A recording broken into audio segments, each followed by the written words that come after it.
Hello everyone, welcome back to YouTube channel. दोस्तों, आज हम इस वीडियो में जानेंगे कि वट सावित्री की पूजा घर में बिल्कुल सरल तरीके से कैसे करनी चाहिए और पंखा ना मिले तो क्या करना चाहिए। इसकी संपूर्ण जानकारी आज मैं आपके साथ इस वीडियो में शेयर करने वाली हूँ। तो दोस्तों, वट सावित्री व्रत की पूजा आप बाहर जाकर कर पेड़ में भी कर सकते हैं। अगर पेड़ नहीं है आपके घर के आसपास तो आप घर में भी पेड़ की टहनी को या फिर 2-4 पत्ते ला करके और घर में किसी गमले में या किसी लोटे में बर्तन में लगा करके पूजा कर सकते हैं। तो दोस्तों, पूजा सर्वप्रथम गणेश गौरी की करी जाती है, जो मिट्टी के बना करके रखे हैं। जल से स्नान करवाने चाहिए और उसके बाद हल्दी और कुमकुम गणेश गौरी को चढ़ाने चाहिए। दोस्तों, बट वृक्ष में ब्रह्मा विष्णु महेश का वास माना जाता है।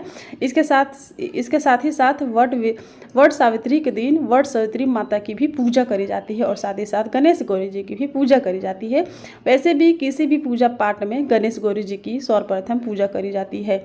तो दोस्तों, हल्दी कुमकुम चढ़ाने के बाद तिल चढ़ा देंगे और भोग लगा देंगे। भोग में आप अपने समर्थ के अनुसार लगा सकते हैं। उसके बाद धूप दिखाने चाहिए। तो इस तरह से गणेश और गौरी जी की पूजा संपन्न हो जाती है। हाथ जोड़ करके प्रणाम कर लेंगे। उसके बाद वट सावित्री माता की पूजा करेंगे तो घंटी या फिर ताली बजा लेंगे। और जैसा कि वट सावित्री माता ब्रह्मा विष्णु का महेश का वास माना जाता है, तो सबका नाम लेते हुए हम उनको 4 बार जल डाल करके और स्नान करवाएंगे। वट सावित्री माता का भी स्मरण करते हुए और फिर हम उनको वट वृक्ष में जल डालते हुए और स्नान करवाएंगे। मन में भाव रखेंगे कि हम स्नान करवा रहे हैं। इस तरह से जल डालना चाहिए। जल में गंगाजल मिश्रित जल डालना चाहिए। उसके बाद दोस्तों, सर्वप्रथम चंदन का टीका लगाना चाहिए।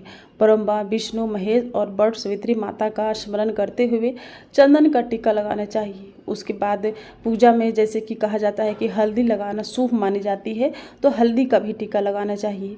उसके बाद कुमकुम का टीका लगाना चाहिए।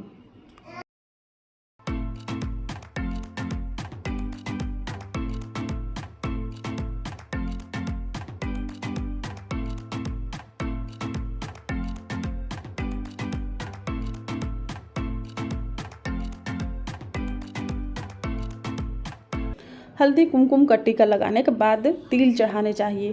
तिल चढ़ाने के बाद भगवान जी को फिर अक्षत भी चढ़ाने चाहिए।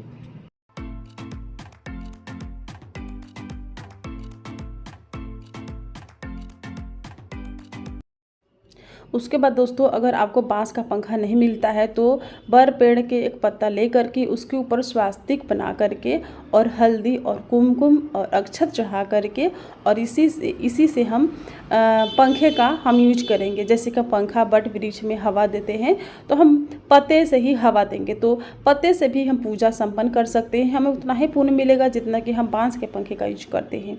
उसके बाद दोस्तों, जो शादी का जो सिंघोरा होता है, उस सिंदूर से हम वट वृक्ष में टीका लगाएंगे। वट सावित्री माता को सिंदूर देंगे और इसी सिंदूर जो उंगली में सिंदूर बच जाती है, उस सिंदूर को हम अपने मांग भर लेंगे। तो इस तरह से वट सावित्री माता की पूजा करी जाती है। और आप सुहाग का सामान इस दिन जरूर चढ़ाने चाहिए। तो दोस्तों, सुहाग के सामान में आप अपने सामर्थ्य के अनुसार जो हो, साड़ी चूड़ी बिंदिया सिंदूर, और इसमें जो ज़रूरी चीज़ें होती है सुहाग में, वो होती है बिछुए और सिंदूर। तो बिछुए और सिंदूर का इस दिन जरूर दान करना चाहिए। साथ में आप चूड़ी सिंदूर काजल आप अलग से रख सकते हैं और दक्षिणा और वस्त्र अपने सामर्थ्य के अनुसार रख सकते हैं। साड़ी भी चढ़ा सकते हैं, रुमाल भी रख सकते हैं, ये अपनी इच्छा होती है। उसके बाद भोग में तो अपने सामर्थ्य के अनुसार भी भोग ही लगाना चाहिए। जो हो भोग आप वही भोग लगाइएगा। उसके बाद जैसे कि मैंने बताया कि बांस का पंखा ना मिले तो पत्ते का भी पंखा बना करके आप यूज कर सकते हैं और इसे हवा दे सकते हैं। उसके बाद दोस्तों, वट वृक्ष में ना परिक्रमा करी जाती है। तो परिक्रमा आप बादाम से भी कर सकते हैं, किशमिश काजू ड्राई फ्रूट्स या फिर लौंग इलायची, जो आपकी इच्छा हो आप उसे परिक्रमा कर सकते हैं। तो दोस्तों, यहाँ पर बादाम लिए हैं और 11 बादाम है। आप 11, 21, 51, 108 परिक्रमा कर सकते हैं। तो दोस्तों, जिसे हम परिक्रमा करते हैं ना, उसे हम अपने आंचल में रख लेते हैं और आंचल में रख करके और फिर उसे अपनी परिक्रमा करते हैं। और परिक्रमा करते समय हम कच्चा सूत पेड़ में लपेटते हैं। तो गमले में जो पौधा है हम उसी में कच्चा कलावा लपेट करके और हम परिक्रमा करेंगे। तो परिक्रमा आप अपने सामर्थ्य के अनुसार कीजिएगा। और जब परिक्रमा करते हैं तो उस समय पर सिंदूर भी लगाते हैं, जल भी चढ़ाते हैं और पंखा से हवा भी देते हैं। तो इस तरह से परिक्रमा करी जाती है। उसके बाद लास्ट में आरती करी जाती है।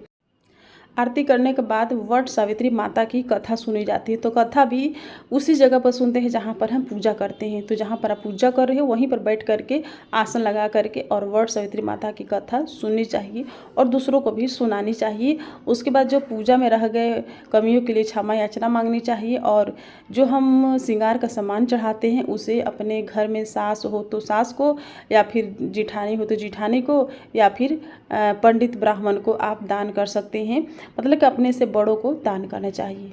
और आप व्रत रखना चाहते हैं तो व्रत भी रख सकते हैं। और अगर आप खाना खाना चाहते हैं तो खाना भी खा सकते हैं। ये कुल अपनी इच्छा होती है। तो आई होप आपको वीडियो पसंद आई होगी। तो प्लीज़ वीडियो को लाइक कीजिएगा और चैनल पर नए हैं तो चैनल को सब्सक्राइब कर लीजिएगा। वीडियो को ज़्यादा से ज़्यादा फ्रेंड एंड फैमिली के साथ शेयर कीजिएगा। फिर मिलूंगी एक नई वीडियो के साथ। तब तक के लिए हरे कृष्ण, राधे राधे।